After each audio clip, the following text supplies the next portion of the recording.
자, 다음요. 바로 이슈로 넘어가겠습니다. 두 번째 이슈는요. 손에 손 잡고 노래입니다. 아시죠?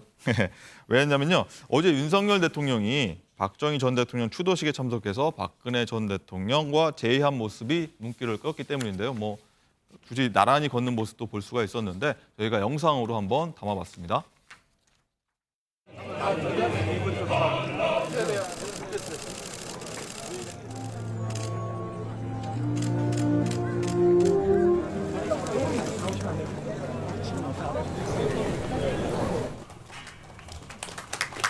민족중흥회 박정희 대통령의 하면 된다는 정신은 우리 국민에게 자신감을 불어넣어 주었고 조국에 대한 자부심을 불어넣어 주셨습니다. 이 뜻깊은 자리에서 영예이신 박근혜 전 대통령님과 유가족분들께 자녀로서 그동안 겪으신 슬픔에 대하여 심심한 위로의 말씀드립니다. 오늘 해외 순방에서 돌아오시자마자 곧바로 추도식에 참석해 주신 윤석열 대통령님께 심심한 사의를 표합니다. 지금 우리 앞에는 여러 어려움이 놓여 있다고 합니다. 하지만 저는 우리 정부와 국민께서 잘 극복해 나갈 것이라고 생각합니다. 네, 박근혜 전 대통령이 우리 정부와 국민께서 잘 극복해 나갈 것이다 이렇게 얘기를 했는데요.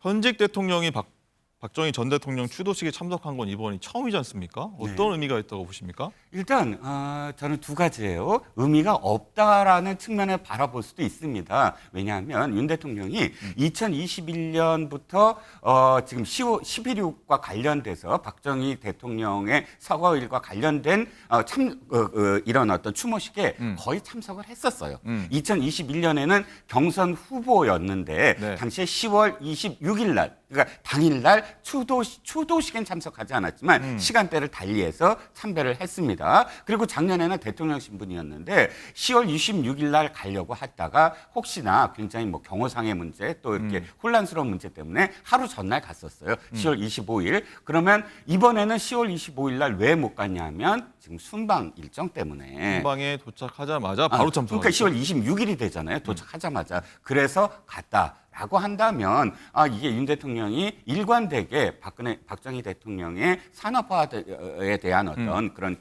이 평가와 함께 그런 행동을 보인 것이다라고 할 수 있는데 정치적인 의미가 있다고 보는 측면에서는 왜 네. 없겠습니까? 있겠죠, 당연히. 지금 두 가지가 달라졌어요. 하나는 박근혜 전 대통령이 참석한 건 처음이잖아요.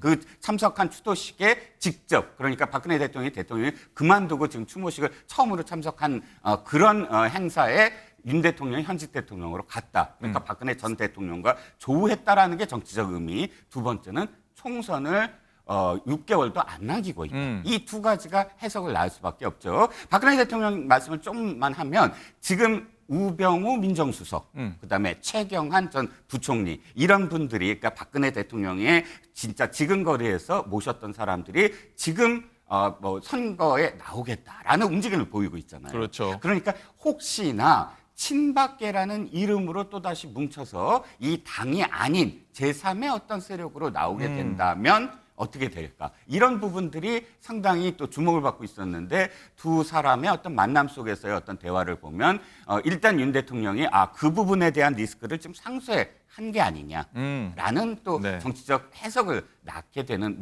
지금 어저께 네. 만남이었습니다.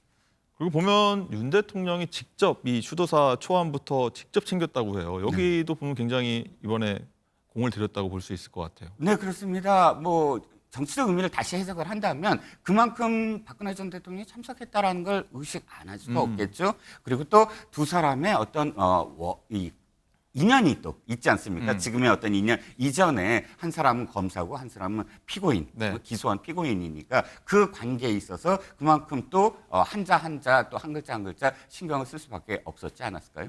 그렇죠. 예. 신정현 의원은 예. 어떻게 보셨습니까? 두 분의 만남. 뭐 여러 가지 정치적 목적이 있었겠죠. 뭐 중도층은커녕 보수층 안에서도 이미 쪼그라들 대로 쪼그라진 지지, 새를 보면서 아마도 박근혜 대통령의 손길이 아주 필요했을 거라고 저는 생각이 들어요. 얼마 전에 한 여론조사에서 이준석 신당이 18%, 윤석열 신당이 14%. 다시 말하면 대통령을 지지하는 보수 세력도 이준석만큼의 파급력이 되지 않는다라는 것을 여론조사를 통해서 우리가 확인하지 않았습니까? 그렇죠. 극우로 밀리고 밀려서 확장력이 떨어진 보수 세력 안에서조차도 사실상 흩어져 버린 이러한 상황에서 마지막으로 손 내밀 수 있는 사람은 아마 박근혜 씨가 아니었을까 생각이 들고요. 다만 제가 여기서 조금 꼭 짚고 넘어가야 될 것이 있어요. 해외 순방 이후에 곧바로 들렀던 곳이 박정희 전 대통령에 대한 추도식이었습니다. 네. 그런데 곧 있을 29일 이태원 참사에 대한 추도식에 대해서는 불참을 선언했어요. 저는 그 이유를 듣고 정말 놀라지 않을 수가 없었는데 정치적 집회이기 때문에 참석할 수 없다라는 이야기를 했다라는 거예요. 자, 그렇다면 이번에 참석했던 박정희 전 대통령 추도식에는 어떤 언급이 있었는지 아십니까? 문재인 대통령에 대해서는 공산당 빨갱이란 이야기들이 현장에서 곧바로 다 터져 나왔습니다. 거기에 대해서 윤석열 대통령은 가만히 듣고 계셨죠. 그 어떠한 집회보다도 정치적인 공간이 바로 박정희 전 대통령 추도식이었습니다. 그런데 29일에 있을 이태원 참사 추도식에서는요, 심지어 야권 야당들 모두 다 삭제하고 오직 유가족들의 단독 주최로만 가겠다고까지 언급했지만 여전히 불참의 입장을 고수하고 있다라는 겁니다. 알겠습니다. 참사의 진상을 요구하고 있는 이 시점에서도 반국가 세력이라는 입장으로 이 상황에 대한 책임과 위로, 미안함을 표현하지 않는 것은요, 이 정부의 그야말로 정말 비참한 참상이 아닌가 이렇게 생각이 듭니다. 네, 일단 어제 얘기 한번 더 집중해 보겠습니다. 과거 말씀해 주셨지만 과거 수사 검사와 피의자 관계로 얽힌 두 사람의 관계인데 신 의원은 이 화해 행보로 보십니까? 아니면 단순히 그냥 정치행위라고 보십니까? 뭐 이미 화해 행보라고 하는 여러 가지 경선 후보 때부터 있었던 거 아닙니까? 예, 그래서 뭐 화해 이런 좀 제스처는 사실 그냥 정치적 수사고요. 아까 앞서 말씀드렸던 것처럼 이미 보수 지지층 내에서도 갈라질 대로 갈라져 버린 현재 상황. 이제는 조그만 이제 지지 대위에서 홀로 서 있는 윤석열 정부에 대한 지지세를 확장할 수 있는 유일한 카드는 이제는 박근혜 대통령밖에 없다라는 인식이 아닌가 저는 그렇게 보여집니다. 이종건 실장님, 이 두 대통령의 만남이 핵심 지지층 결집에는 도움이 되겠지만 뭐 어떻게 보면 또 중도층 그리고 뭐 외연 확장에 좀 부담스러울 수 있다. 뭐 이런 해석들도 나와요. 그렇죠. 그런데 현재 어떤 당, 그러니까 민주당과 뭐 국민의힘을 한번 비교해 보죠. 민주당은 어쨌든 호남 정치라는 것에서 아직도 벗어나지 못하고 있고요.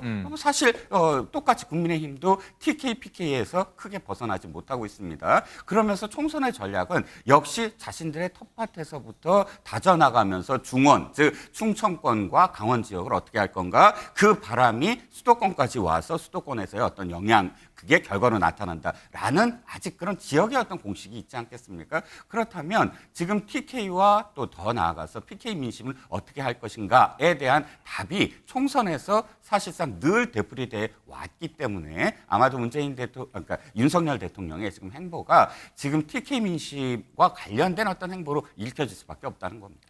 알겠습니다. 이렇게 두 분 말씀 들었고요. 오늘은 여기까지 듣겠습니다. 고맙습니다. 고맙습니다. 네, 프레스룸 라이브도 여기서 마치겠습니다. 맛있는 점심 드시고요. 저희는 다음 주 오전 10시 30분 다시 찾아뵙겠습니다. 고맙습니다.